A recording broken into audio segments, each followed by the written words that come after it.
Hello, my name is Riley Russell. I'm here with my partner in crime, Brandon Delisle. We're here today to interview Jason Hutton on starting our own personal fitness trainer business.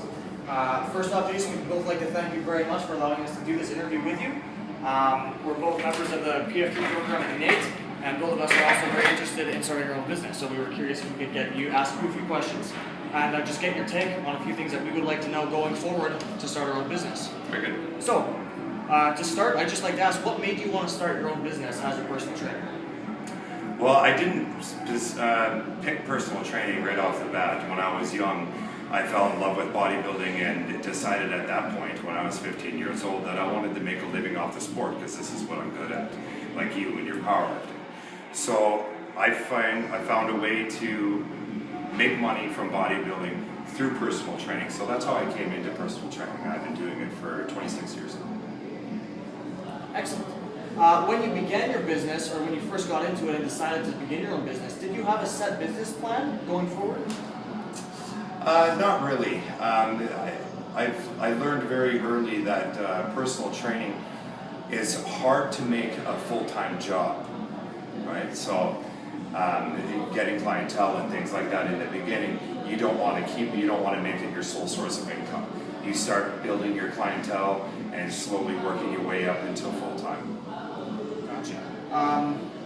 So, I mean, obviously, in the beginning, you didn't have a set business plan, but as you were kind of going forward, I guess, was there a specific thing you did in order to kind of give yourself your own niche within this industry, as far as business plans go? So obviously, you're kind of going forward with bodybuilding. That's here. right. So I focus on bodybuilding and the athletes, and my goal with this was just to make money at doing what I love, is how it started, right? But now every day I work not full-time hours and make full-time wage. Excellent. So again, I mean, kind of going forward with the business aspect of questions, obviously in this field you need insurance. How did you go about getting yours? You can get private insurance. It's about $530 a year, and that makes you insurable with anybody. Not so much your personal training certification, that helps with your knowledge and everything, but when you sign up like with the city gym or when you get a job with Golds or whatever, they want your insurance. So that's actually pretty easy to get. Awesome. And then do you mind if we ask just what exactly that charge and that insurance covers? $2 million liability. Okay, and that's... And so you make everybody sign a waiver that says you can't sue me, right? It's pretty elaborate. You make everybody sign a waiver. If you're outside of like Gold's Gym, when they sign on here and sign a contract, they waive that, right? That's you're not accountable, right? But if you're training at a city gym or you're doing things privately with somebody, you got to get them to sign a waiver that they're at their own risk and cover your butt. Understood.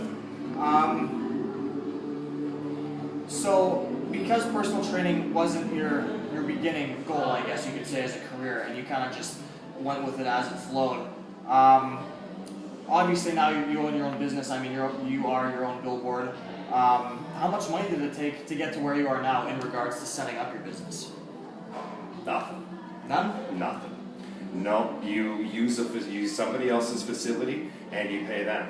Right here at Golds, we start at 50%, and then every year when a client re-signs and overlaps, we move up 5%. So I'm at 60%, 65% with some people, and so on and so forth. But in my deal, I get a whole bunch of things. I get to use this facility, right? I get my own office, which you don't get at most gyms. You get your own office. I get my own office here, and I got my own posing room where I have my other athletes. Gotcha. So, and just to clarify, that percentage is how much of the 100% that you as the trainer get to collect? Yeah. Okay.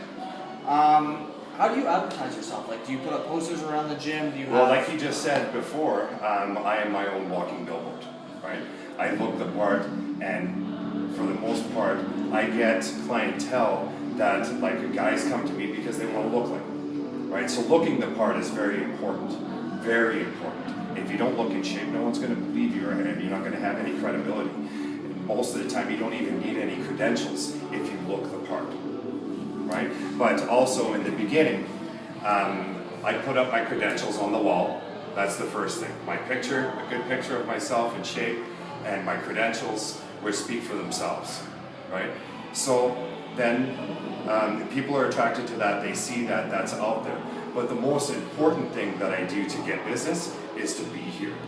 So in the beginning, like when I started at different places or when I moved to Calgary and started at a new gym where I wasn't well known, I just had dummy clients where I'd have my friends come in who are dummies and beat the shit out of them in the gym, train them real hard, and make everybody around see what I'm doing and how hard I push these people, right? And then as soon as they come up and ask me any sort of a question about what I do or my rates, all I do is book them a free session, and then they come in, I meet with them, give them a rough overview of what I do, make sure that they don't have any injuries or anything, go through the whole pre-workout thing, right?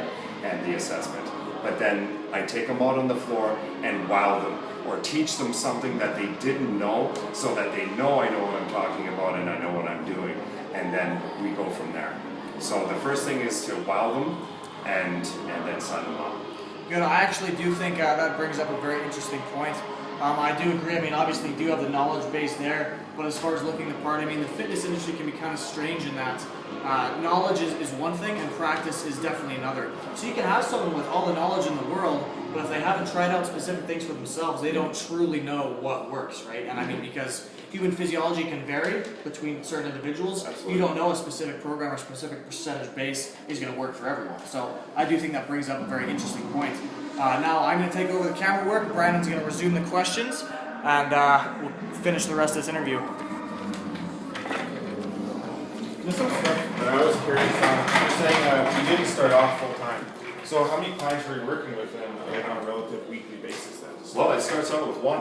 Just one? Right? You take your buddy in or a client or somebody, and you take them in and you train them during the rush hour, the busy time of that day. So people see you working that person and pushing them as hard as they can. Because people can't push themselves as far as they can with a trainer that knows what they're doing, right? So people need that push from somebody else, so you go out and advertise that you're able to do that with somebody so that they can just see it. So it starts with one person. It starts with one person, and then the next person you sign up again, and then you keep them together. To keep them together, like the hour after the hour, and so that you're in the gym during the busy time as much as possible. And then the questions will just come. People will just come to you, and you don't talk to them. You just sign them up for a free session, and everybody likes things for free. Sometimes you got to give 2, 3, 4 free sessions just to get someone to sign with you, but it's easy to get taken advantage of. So obviously your target group that's going to be in the bodybuilder and athlete industry. How do you go about focusing on that other than just putting your picture on the wall? Do you talk about it, or? Well, one thing that's great about bodybuilding is it's the base of every sport. Every sport. And it's whether somebody who just wants to lose 20 pounds and firm up, it's all bodybuilding. It's all the same movements, the same exercises, the same theories. It's the diet that makes the biggest difference from when you go from different niches and clientele. So the first, I start everybody with a bodybuilding diet, and I don't go too far out of the very strict and efficient dieting and getting people to where they want to be, right? But I tell them that right off the bat that this isn't easy, this isn't